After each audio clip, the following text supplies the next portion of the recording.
Revelation 12. A great sign appeared in heaven, a woman clothed with the sun, with the moon under her feet, and a crown of 12 stars on her head. She was pregnant and cried out in pain as she was about to give birth. Then another sign appeared in heaven, an enormous red dragon with 7 heads and 10 horns, and 7 crowns on its heads.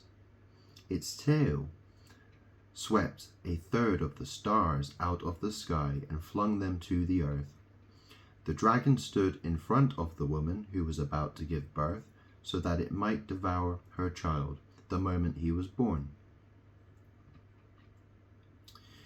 She gave birth to a son, a male child, who will rule all the nations with an iron scepter.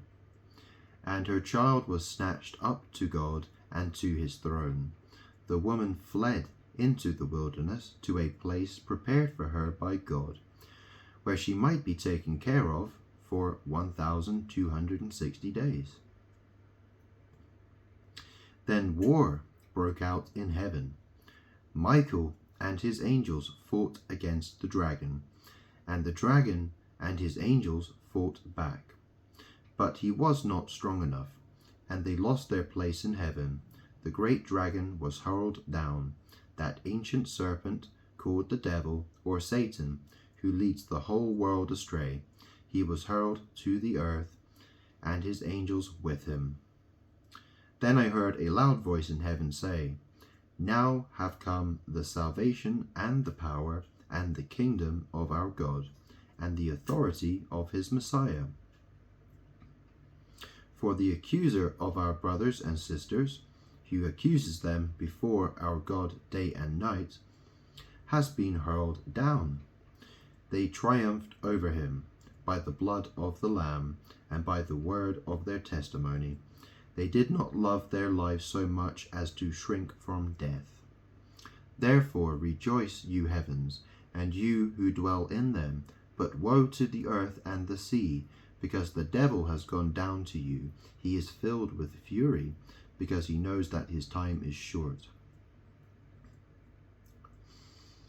When the dragon saw that he had been hurled to the earth, he pursued the woman who had given birth to the male child.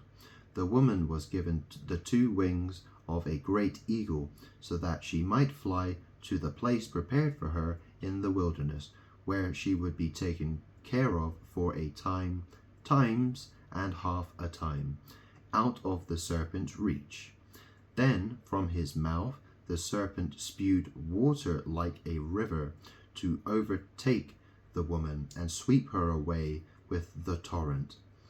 But the earth helped the woman by opening its mouth and swallowing the river that the dragon had spewed out of his mouth. Then the dragon was enraged at the woman and went off to wage war against the rest of her offspring, those who keep God's commands and hold fast their testimony about Jesus.